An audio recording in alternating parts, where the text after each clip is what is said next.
The busiest U.S.-Canada border crossing reopened Sunday, but protesters say they'll keep fighting for their demands to end COVID-19 mask and vaccine mandates. Alexis McAdams reports from Ottawa, Canada. The busiest border crossing between the U.S. and Canada now open again after almost a week of closures prompted by COVID protests. Police making several arrests overnight, moving out the last remnants of the Freedom Convoy, blocking the Ambassador Bridge, which normally carries about 25% of all trade between the two countries.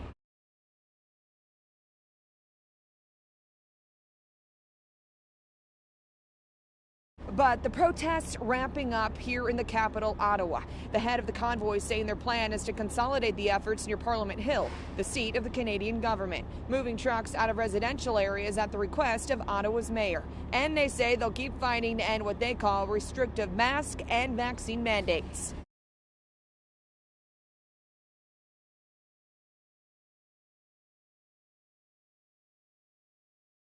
Meanwhile, the protest has paralyzed much of the city, and counter-protesters now starting to come out in bigger numbers. Frustrated police aren't acting and hoping local businesses can soon reopen.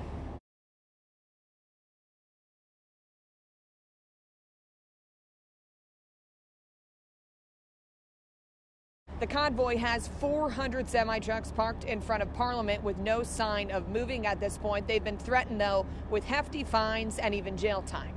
A recent report reveals 24 million taxpayers are still waiting on last year's refund. According to data from the Washington Post, the IRS has nearly 24 million individual and business tax returns that have not been processed and need to be manually completed. The agency reported back in December more than 11 million unprocessed reports due to the pandemic. However, numbers are now more than doubled that. The federal agency is warning returns may be delayed for 10 months or more. A recent report reveals weddings will cost couples more in 2022.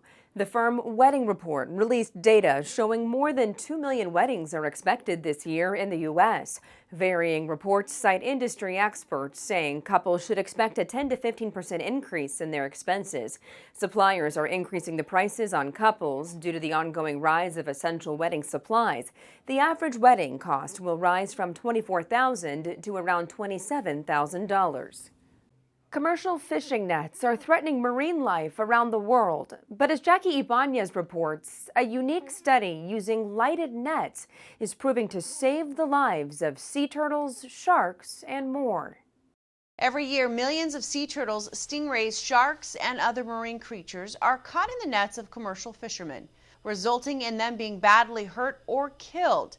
But new research is shedding some light on how to save these ocean dwellers and even improve the global fishing industry. Off the coast of Mexico, marine biologist Jesse Senko and his team have been hard at work, conducting experiments using fishing nets lined with special green LED lights.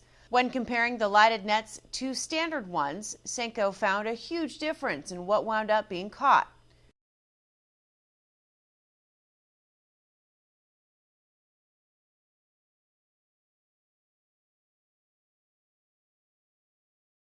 And as the study progressed,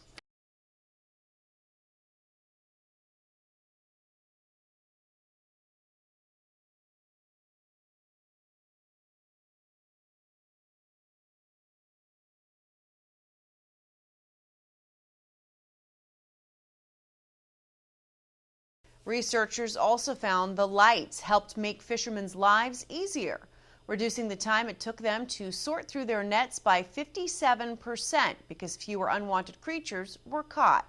Senko and his team don't have a definite answer as to why the green lights ward off vulnerable marine life, but they hope to unlock more clues during their upcoming projects in the Caribbean and North Carolina.